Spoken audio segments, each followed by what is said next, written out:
우리 하나님은 위대한 왕이신 줄로 믿습니다. 왕께 만세할 때, 만세할 때 우리도 같이 했어야 되는데 예수님께서 이 땅에 사시면서 총 33년의 삶을 사셨습니다. 30년 동안에는 사생애, 그러니까 집에서 아버지 일을 도우면서 개인적인 삶을 살았다고 한다면 이 3년을 공생애의 삶을 살았다고 얘기를 합니다. 공적인 사역인 것이죠. 죄인을 구원하시기 위해서 이 땅에 오셔서 십자가의 길을 가시는 그 길을 3년 동안 예수님이 사셨습니다. 우리가 마태, 마가, 누가, 요한복음에 나오는 많은 예수님들의 행적들이 나오는데 그 많은 행적들 대부분이 불과 이 3년이라는 짧은 시간 안에 이루어진 사건들입니다. 엄청나게 많은 행적들이 기록이 되어져 있습니다. 특별히 마태복음 9장 35절에는 예수님의 많은 사역들을 딱 한마디로 요약을 하고 있습니다. 마태복음 9장 35절에 이렇게 기록이 되어져 있습니다. 예수께서 모든 도시와 마을에 두루 다니사 그들의 회당에서 가르치시며 천국 복음을 전파하시며 모든 병과 모든 약한 것을 고치시니라 그랬습니다. 그러니까 예수님께서 하신 많은 사역들이 있는데 그걸 카테고리를 딱 나눠가지고 딱 세 종류로 얘기를 하고 있는데 예수님이 하신 많은 사역들이 있지만 대표적으로 가르치는 일을 하셨습니다. 안식일날 회당에 들어가셔서 율법책을 펴서 읽으시면서 구약에 있는 말씀들, 하나님의 말씀들을 사람들에게 가르치는 사역을 하셨습니다. 또 한 가지 사역은 전도하셨습니다. 천국 복음을 전파하시면서, 그러면서 예수님께서 내가 이 일을 위해서 왔다고, 전도를 위해서 내가 이 땅에 왔다라면서 복음 전도의 사역을 감당을 하셨습니다. 그리고 죄와 마귀에게 눌리고 포로되고 압제된 자들을 풀어주시고 그들의 질병을 고쳐주시는 치유 사역을 예수님께서 감당하신 것입니다. 많은 사역들이 있었습니다. 많은 사역들이 있었지만 특별히 병 고치는 사역은 인기가 많았습니다. 우리도 그렇지 않습니까?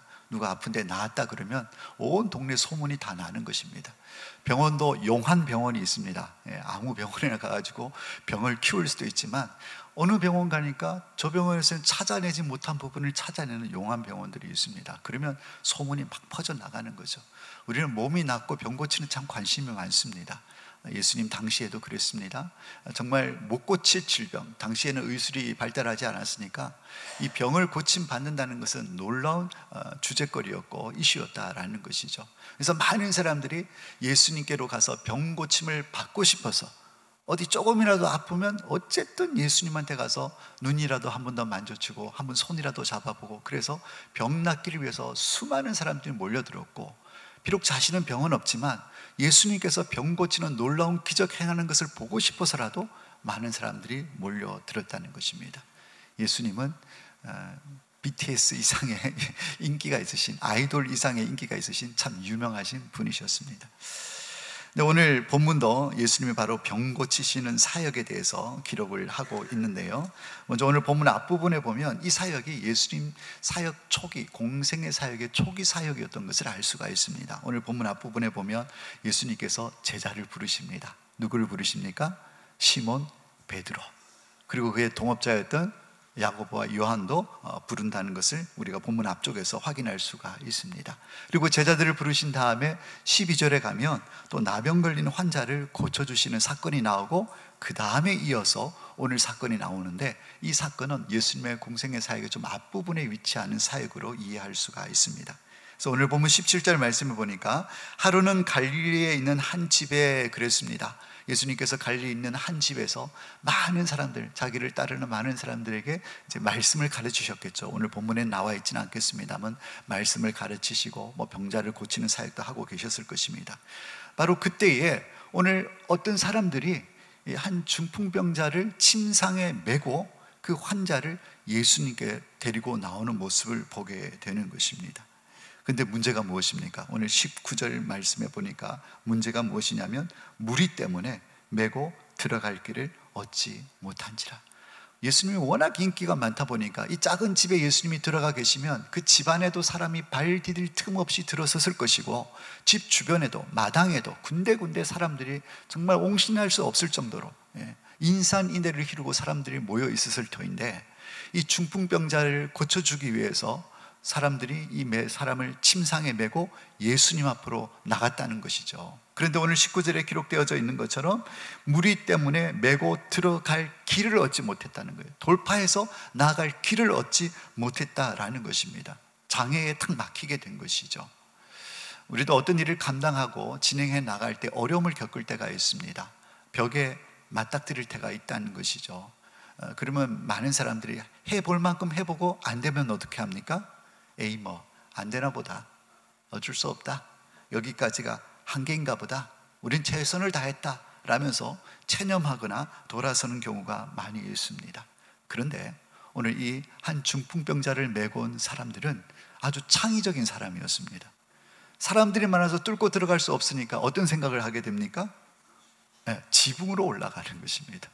지붕으로 올라가서 지붕을 뜯어내고 그 아래로 이 환자를 달아내려서 예수님 앞에 닿게 하면 되겠다. 어떻게 이런 발상을 하게 되는지, 참 아마 이런 사람들이 오늘날 대기업의 면접을 가게 되면 합격하지 않을까. 아주 독특한 발상을 가진 사람이라고 이해할 수가 있습니다. 예수님 당시의 주거 형태를 잠깐 살펴보면 대부분의 일반 평민들의 집은 흙으로 지어진 집이었습니다. 기둥을 세우고 나뭇가지를 위에 덮고, 나뭇가지 위에다가 뭐 덤불이라든지 막 이런 것들을, 풀 같은 걸 덮으면 이제 공간이 메워지지 않습니까? 거기다가 이제 진흙을 이겨서 덮어서 쫙 이렇게 미장을 하게 되면, 진흙이 마르면 이제 지붕이 완성이 되는 것입니다. 그러니까 나뭇가지 위에 덤불을 올리고 진흙까지 올렸기 때문에 이제는 그 지붕 위에서 거닐어도 될 만큼 딱딱한 그런 지붕 형태가 갖추어진다라는 것이죠.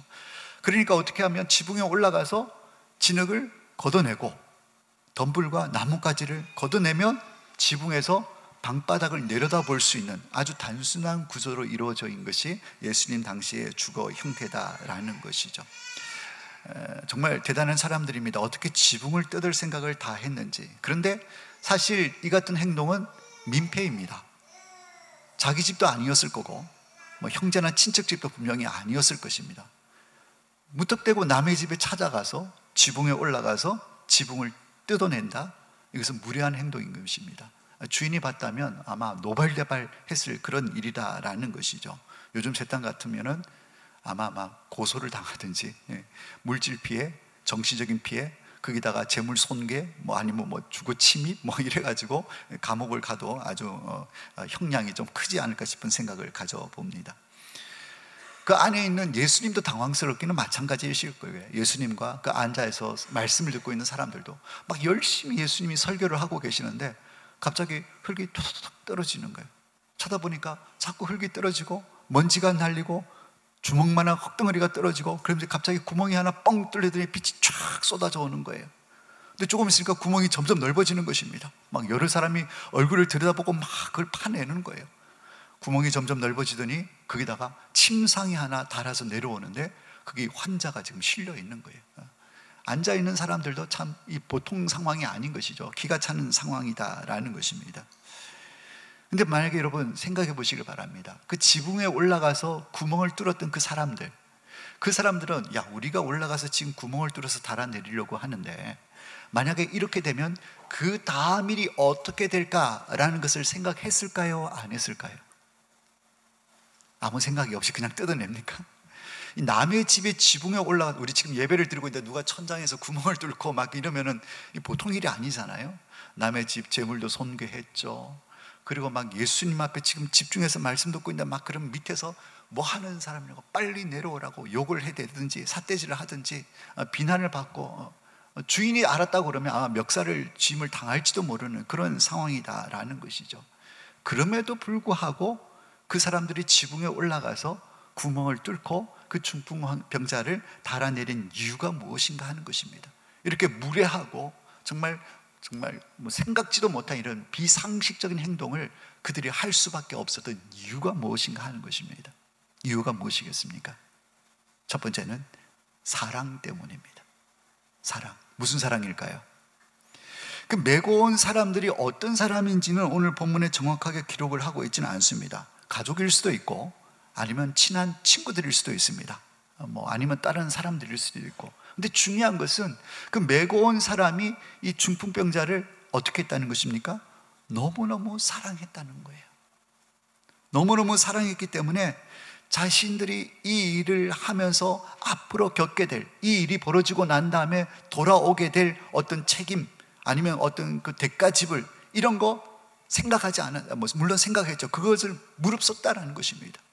그러니까 과감하게 올라가서 남의 집에 재물을 송개하면서까지 지붕을 파헤쳐서 예수님께로 그 환자를 달아내렸다라는 것을 볼 수가 있다라는 것이죠. 사랑의 힘이 그것을 가능하게 했다는 거. 어쨌든 이 친구를 뭐 하기 위해서 살려주고, 뭐 가족일 수도 있습니다. 어쨌든 이 중풍병자 환자를 살려주고 싶은 마음, 그 사람을 너무너무 사랑했기 때문에 이 예수님 앞에만 각인하며 살 것이라는 이 마음으로 어쨌든 살리려고 그런 무리한 행동들을 그들이 했다는 것을 볼 수가 있다는 것이죠. 사랑이 전제되지 않고서는 이런 무식한 일, 이런 일을 할 수가 없다라는 것입니다. 정말 비위가 약한 자매가 있습니다. 그래가지고 식당에 가서 밥을 먹는데 파리가 날라와서 음식에 앉은 것도 아니고 그릇 테두리에 딱 앉았다 날아가도 비위가 상해서 빨딱 일어서서 나오는 그런 자매가 있습니다. 정말 비위가 약해서. 근데 그 자매가 사랑하는 사람을 만났습니다. 결혼을 했습니다. 그리고 아이를 가졌습니다. 출산을 했습니다. 아기를 키우다 보면 아기가 뭘 눕니까? 응아를 누잖아요. 근데 응아를 넣어도 그 자매가 뭐예요? 너무나 능수능란하게 이 기저귀를 갈아낸다는 것입니다. 파리만 그릇에 앉았다 날아가도 식당에서 빨딱 일어나고 비위가 약한 그 자매가 아기가 똥을 쌌는데 그 똥 기저귀를 간다는 거예요. 심지어는 아기가 건강한지 안 건강한지 똥 냄새도 맡아본다는 거. 그래 보셨죠? 전 그래 봤어요. 아들이 태어나서, 아기가 저희 집 아이들이 태어나가지고 똥 기저귀를 저도 뭐 많이는 아니지만 몇 번 갈아봤는데 냄새를 맡아보면 참 신기하게 아기 똥은 냄새가 구수합니까? 구수하기도 하지만 또 어떤 때는 좀 신 듯한 냄새가 좀 나기도 해요. 장이 안 좋거나 그럴 때 그걸 저는 경험해 봤어요. 근데 여러분, 그게 가능한 이유가 뭡니까? 사랑하니까. 어떻게 파리만 봐도 기겁을 하는데 똥 냄새를 맡을 생각을 어떻게 하겠어요? 내가 배 아파서 10달을 품어서 난 그 사랑스러운 자기 아기니까 그 똥도 냄새도 구수하다, 뭐 저렇게 얘기를 하는 거죠. 사랑의 힘이다라는 것이죠. 여러분, 사랑의 힘 중에 가장 강력한 사랑이 무엇입니까? 십자가 아닙니까? 십자가. 가장 강력한 사랑은 십자가입니다. 얼마나 예수님께서 우리를 사랑하셨으면 생명 주시기까지 우리를 사랑하셨을까요? 사랑 중에 최고봉 십자가다라는 것이죠. 여러분, 성경 말씀에 보면 로마서에 이런 말씀이 있습니다. 로마서 5장 7절 말씀에 의인을 위하여 죽는 자가 쉽지 않고 선인을 위하여 용감히 죽는 자가 혹 있거니와.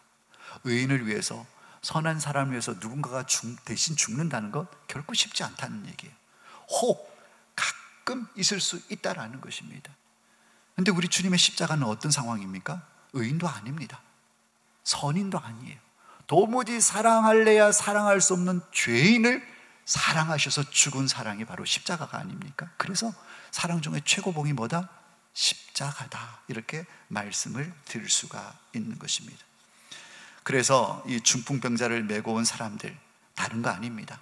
자기들이 지붕을 뜯어냈을 때 그 다음에 일어날 일들, 그 결과에 대한 책임까지 무릅쓰면서 그런 무례한 일을 할 수 있었던 이유는 뭐냐면 그 중풍병자 사람을 사랑했기 때문에, 친구인지 가족인지 모르겠지만 그를 사랑했기 때문에 그러한 무리한 일까지도 할 수가 있었다라는 것입니다. 만약에 사랑이 없었다고 한다면 초장에 메고 왔을 때 사람들이 많았을 때 사람이 많네, 오늘은 힘들겠다, 다음에 하자, 뭐 이렇게 할 수도 있었을 텐데 사랑이 그것을 뛰어넘게 했다라는 것입니다. 간절히 원하기는 우리 방교회 모든 성도님들이 사랑이 충만한, 사랑이 풍성한 성도님들이 다 되시기를 예수님의 이름으로 축복합니다. 사랑이 많은 사람들이 되었으면 좋겠어요. 두 번째, 그들이 이런 일까지도 할 수 있었던 이유는 무엇이냐면 믿음 때문입니다. 믿음. 무슨 믿음입니까? 예수님 앞에 데리고만 가면 예수님께서 뭐 해주실 수 있다는, 고쳐주실 수 있다는, 살려주실 수 있다는 믿음이 있었다라는 것이죠. 남의 집 지붕에 올라가서 지붕을 뜯는 것은 미친 짓입니다. 그러나 그 미쳤다고 할 만큼 그 엉뚱한 일을 할 수 있었던 근거는 뭐냐면, 이렇게 해서라도 어쨌든 이 친구를 주님 앞에 데리고만 가면, 주님 앞에만 데려다 놓으면 주님께서 살려주실 것이다, 고쳐주실 것이라는 그들의 확신, 믿음이 있었기 때문에 그런 일을 할 수가 있었다라는 것입니다. 그러니까 그 뒤에 일어날 모든 책임까지도 감수하겠다는 것입니다.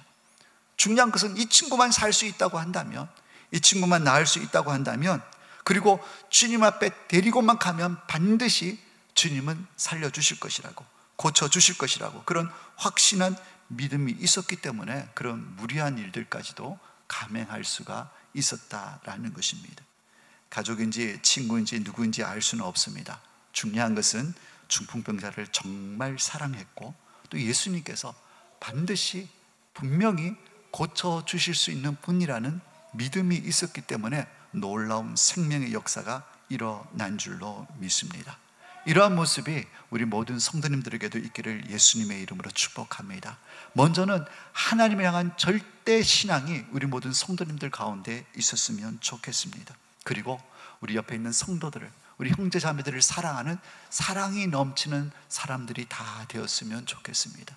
이 두 가지가 있게 될 때에 하나님의 나라는, 우리 방개교회 공동체는 놀라운 생명의 역사가 풍성하게 일어나게 될 줄로 믿습니다.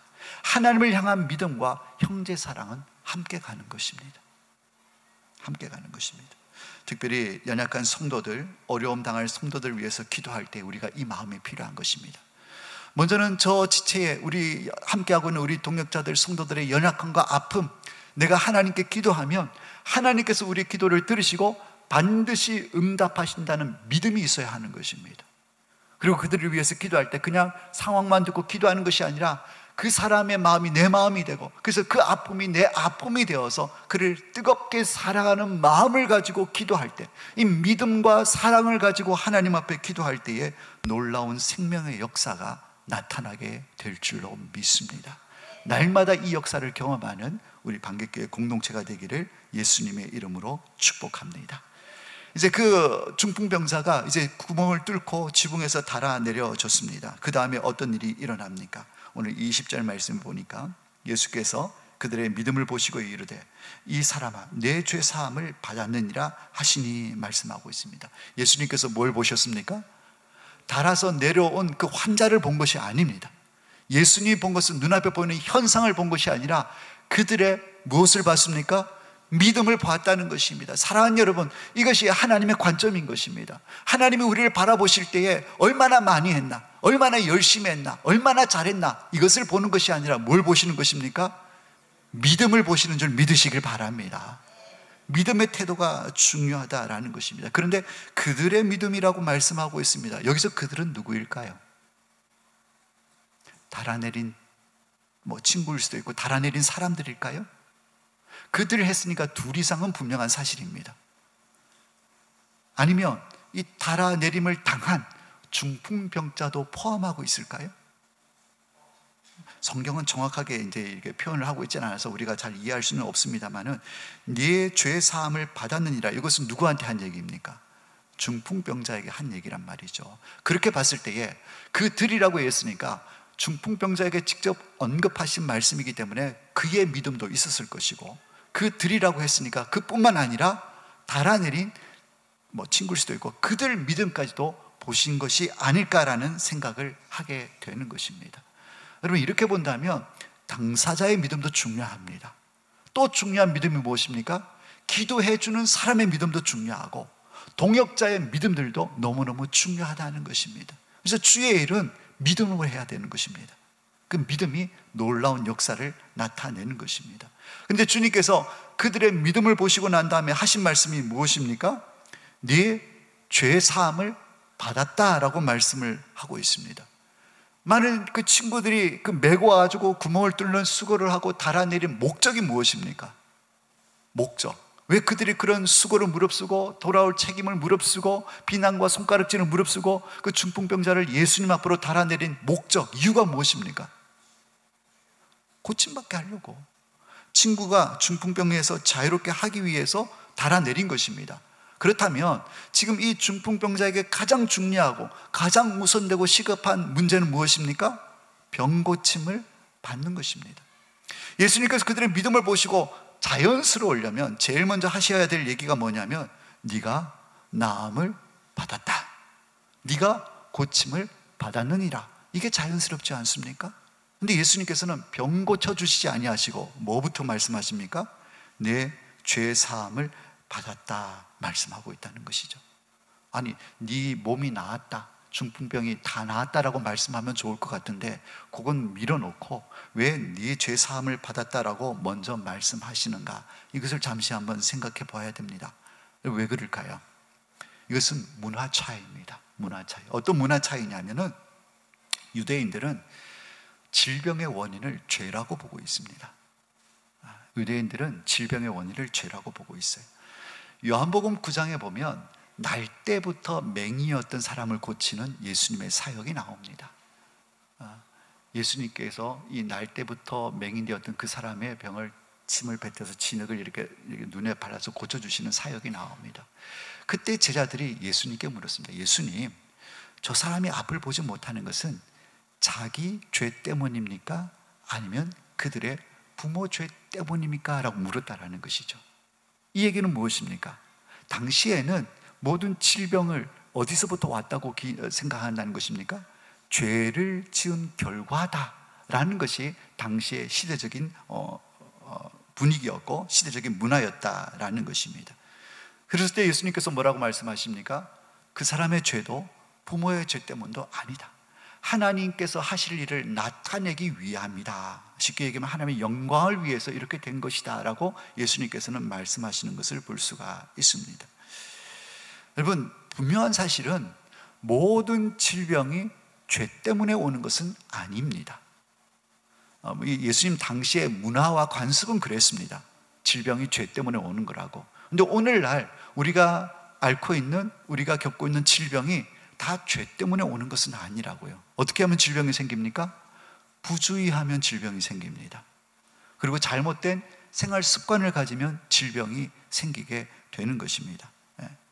그런데 오늘 요한복음에서는 이 예수님께서 하신 말씀 말고 이 제자들이 예수님께 물은 그 상황을 보면 모든 질병은 죄 때문에 오는 것으로 이해하는 당시의 시대적인 관습이 있었다라는 것입니다.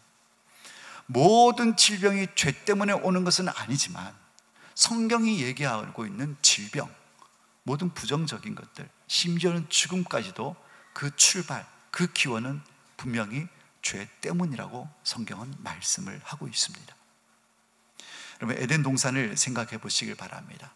처음 하나님께서 에덴 동산에 아담과 하와를 창조하고 두셨을 때에 그때는 아픈 것이 있었을까요? 슬픔이 있었을까요? 죽음이 있었을까요? 없었습니다. 가장 완벽한 상태. 그 상태는 질병도 죽음도 슬픔도 없는 완벽한 상태였는데 언제 죽음이 들어왔고 언제 슬픔이 들어오고 언제 고통이 들어왔습니까? 아담과 하와가 하나님께서 따먹지 말라 하는 선악과를 따먹음으로 말미암아, 다른 말로 하면 죄가 들어옴으로 말미암아 그 뒤로 질병도 들어오고 죽음도 들어오고 고통도 들어오고 절망도 들어오게 되었다라는 것입니다. 모든 질병이 죄 때문에 온 것은 아니지만 성격상, 출방상, 근원상 모든 질병과 죽음과 이런 더러운 것들은 뭐로부터 기인되어진다? 죄로부터 기인되어진다는 것은 성경적인 원리라고 말씀을 하고 있다라는 것이죠. 다시 한번 말씀드립니다. 오해는 없으시길 바랍니다. 아프고 병든 거 다 죄 때문에 아니라 그래서요. 그러나 그 속성상, 그 성격상 질병이나 세상에 있는 더러운 것들, 부정적인 것들, 이런 것들은 뭐로부터 시작되어진 것이다? 죄로부터 말미암은 것이다 라는 것을 성경이 분명하게 말씀을 하고 있습니다. 그렇기 때문에 예수님께서는 지금 이 사람의 중풍병을 고치는 것도 중요하지만 이런 시대적인 배경, 성경적인 원리에 의거해서 예수님은 인생의 질병과 고난에서 이 환자를 해방시켜주기 위해서 먼저 선행되어져야 될 것이 뭐냐면 죄에서부터 해방되어지는 것이 우선되어져야 된다. 그래서 중풍병을 고쳐주는 것보다도 먼저 죄사함을 선포하셨던 것을 볼 수가 있는 것입니다. 육체의 질병 이전에 영원한 죽음에 이르게 하는 영혼의 질병인 죄로부터 자유케 해주시는 선언이 먼저 이루어졌다라는 것을 알 수가 있는 것입니다. 사랑하는 여러분, 이것이 우리가 누군가를 위해서 기도할 때도 그대로 적용이 되어질 수가 있습니다.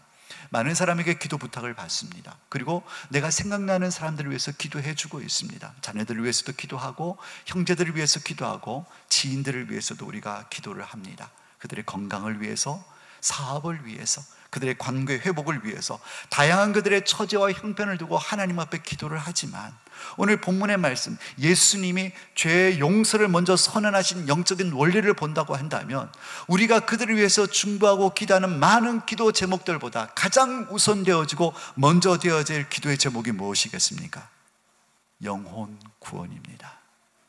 그들이 죄에서부터 건진받아서, 죄의 용서함 받고 구원받아서 영원한 영적인 질병으로 말미암아 죽음에 이를 수밖에 없는 그 죄와 심판에서부터 건진받기를 다른 어떤 기도보다도 선행해야 한다는 것입니다. 영혼이 살아야 하는 것입니다. 생각해 보십시오. 잘 먹고 잘 살고 건강하고 그렇게 살다가 죽어서 지옥 가면 무슨 의미가 있습니까? 그래서 우리 성도들이 우리 남을 위해서 중보 기도하고 이웃을 위해서 기도하게 될 때에 가장 우선적으로 기도해야 될 것은 그들의 관계, 건강, 이것보다도 죄에서 구원받아서 천국 가기 위한 영혼 구원을 위해서 더 뜨겁게 기도하실 수 있는 우리 모든 성도님들이 다 되시기를 예수님의 이름으로 축원합니다. 오늘 말씀에 보면 이제 예수님께서 신뢰함으로 이렇게 나와서 놀라운 역사를 경험하는 사람들도 있었지만 또 다른 부류의 사람이 등장하는 것을 볼 수가 있습니다. 오늘 21절에도 나와 있습니다마는 21절 말씀 보니까 서기관과 바리새인들이 생각하여 이르되 이 신성 모독하는 자가 누구냐? 오직 하나님 외에 누가 능히 죄를 사하겠느냐라고 이렇게 생각을 했다라는 것이죠. 누가 있었습니까? 서기관과 바리새인도 그 자리에 있었다는 것입니다. 예수님을 쫓아와서 기적을 바라고 어떤 예수님을 구경하고 또 말씀 듣고 이런 사람들도 있었지만은 서기관과 바리새인도 그 자리에 있었다라는 것이죠. 서기관은 당시에 성경을 필사하는 사람들, 성경을 보존하는 사역들을 했던 사람들입니다. 성경을 필사하면서 하나님 말씀도 연구하고 율법을 연구하면서 또 율법적인 지식도 얻게 되고 또 그래서 그것을 가르치기도 하고 뿐만 아니라 율법을 해석하는 일들도 했던 사람들이 서기관입니다. 그리고 바리새인은 바리새인 학파에 속한 사람들인데 이 사람들의 특징은 뭐냐면 율법을 생명과 같이 지키기를 힘쓰는 사람들이었어요. 말씀을 그대로 지키기로 애쓰고 어떻게 하면 더 잘 지킬 수 있을까? 그래서 말씀에마다 율법의 내용마다 필요한 조항들을 자기들끼리 만든 거예요. 이걸 잘 지키기 위해서 이렇게 해야 되고 이렇게 해야 되고 그래서 그것까지도 잘 지키려고 목숨 걸었던 사람. 그래서 주변 사람들이 볼 때는 야, 대단하다. 어떻게 저렇게 하나님의 말씀을 철저하게 지키려고 저렇게 애를 쓰느냐. 그래서 많은 사람들로부터 존경받던 사람들이었습니다. 종교 지도자들이었습니다. 인정받던 사람들이었습니다. 그런데 너무 형식에만 치우치다 보니까 변질되어지는 것이죠. 본질은 잊어버리고 부수적인 것들에 목숨을 거는 그런 변질된 신앙인들이 되어버리는 것입니다. 그래서 예수님조차도 그들은 율법을 어기는 자로 이렇게 예수님을 규정하고 또 많은 인기에 편성해 있는 인기를 끌고 있는 예수님을 보면서 자신들이 누리고 있던 사회적인 기득권에 대한 도전을 주는 도전자다 이렇게 경계하는 존재들이 바로 서기관과 바리새인들이었다는 것이죠. 그래서 그 자리에 있었던 이유도 다른 게 아닙니다. 예수라는 사람이 어떤 사람인가? 혹시 엉뚱한 소리 하지 않는가? 말씀에 엉뚱한 소리 하면 확 책 잡아가지고 막 잡아 죽이든지 넘기든지 그러려는 마음으로 그 자리에 앉아 있었다는 것이죠. 근데 예수님께서 내 죄 사함을 받았느니라 라고 얘기할 때 아싸 이거다 딱 걸렸어 이런 마음인 것이죠. 죄 사함은 누가만 할 수 있습니까? 죄를 용서해 줄 수 있는 권세는 오직 하나님한테만 있습니다. 하나님께만 있는 이 권세를 한낱 30대의 청년이 네 죄 용서를 받았다 이렇게 얘기를 하니까 이 서기관과 바리새인이 딱 한 거예요. 야, 얘 봐라 이놈 봐라 하나님만 할 수 있는 특권을 지가 함부로 이렇게 남용을 해? 그걸 가지고 딱 책 잡으려고 하는 마음을 딱 갖고 있었는데 예수님께서 그들의 마음과 생각을 아신 것이죠. 그러면서 이렇게 말씀하십니다. 23절에 내 죄사함을 받았느니라 하는 말과 일어나 걸어가라는 한 말이 어느 것이 쉽겠느냐? 사실 둘 다 쉽지는 않습니다. 내 죄사함을 받았다라는 이 말도 앞서 말씀드린 것 같이 이건 신성모독입니다. 하나님만이 할 수 있는 특권인데 사람이 하게 되면 네가 하나님이냐? 이렇게 될 수 있단 말이죠. 이 말을 하는 것도 쉽지 않고 또 일어나 걸어가라 이것도 쉽지 않다는 거죠. 아니 일반적인 사람이 아픈 사람 보고 일어나 걸어가라고 뻘떡 일어나서 걸어갑니까? 그럴 수가 없단 말이죠. 오히려 이게 더 어려울 수 있어요. 이 얘기도 쉽지 않고 저 얘기도 쉽지 않는데 왜 예수님께서 이런 말씀을 하셨느냐 하는 것이죠. 대부분 다른 사역들을 보면 예수님께서 고쳐주실 때는 믿음 칭찬해 주시고 병 고쳐주시는 사역들은 많이 있었지만 죄사함의 권세를 말씀하신 것은 없습니다.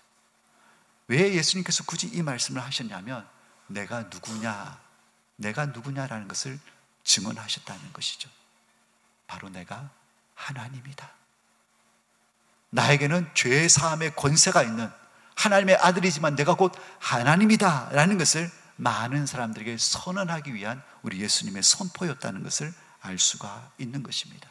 죄사함의 권세만 가졌을 뿐만 아니라 그 권세를 가지신 우리 하나님께서, 우리 예수님께서 또 병든 자의 이 병도 고쳐주실 수 있는, 정말 나는 그냥 우연히 어떤 이방 종교에서 주술을 행해서 그냥 병만 고쳐주고 능력만 행하는 존재가 아니라 너희들이 그렇게 믿고 있고 알고 있는 죄 사함의 권세를 가지신 분은 하나님이라는 사실을 너희들이 믿고 있는 듯이 내가 죄 사함의 권세를 선포하는 것은 내가 곧 하나님이다 라는 사실을 사람들에게 선포하신 예수님의 선언임을 우리가 확인할 수가 있는 것입니다.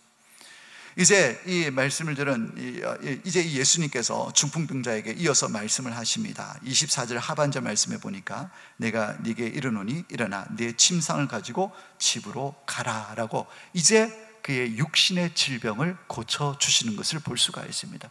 그랬을 때에 이 중풍병자가 다 보는 앞에서 뻘떡 일어나서 자기가 누웠던 것을 다 가지고 하나님께서 고쳐주셨습니다. 하나님께 영광 돌리고 집으로 가는 모습을 보게 됩니다.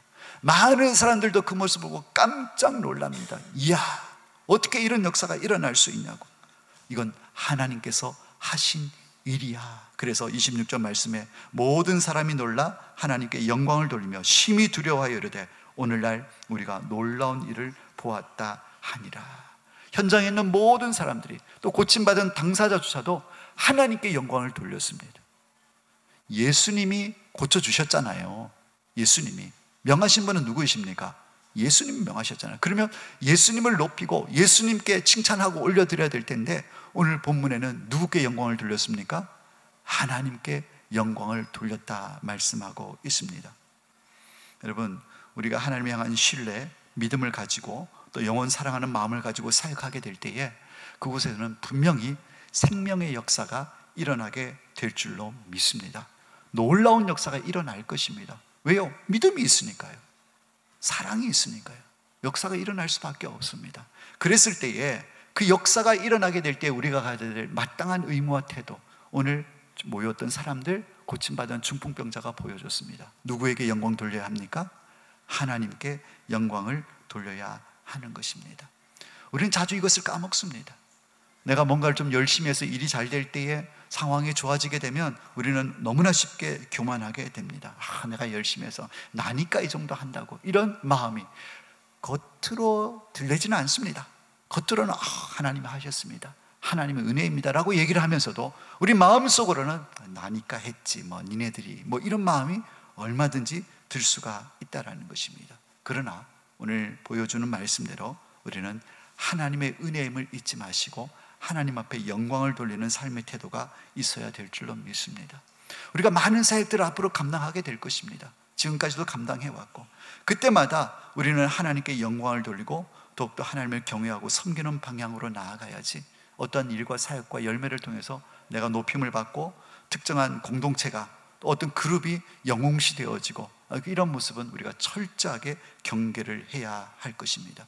관심이 하나님께로 가지 아니하고 사람에게로 향하게 된다면 그것은 무언가 잘못되어지고 있다라는 것입니다. 말씀을 좀 맺고자 합니다. 오늘 본문에 나오는 중풍병자는 정말 복받은 사람입니다. 우리 방귀교회 모든 성도님들도 복받은 사람이 되기를 축복합니다. 왜 복받은 사람입니까? 이렇게까지 자기를 사랑하는 사람이 공동체 가운데 있다라는 것입니다. 여러분 한번 돌아보십시오.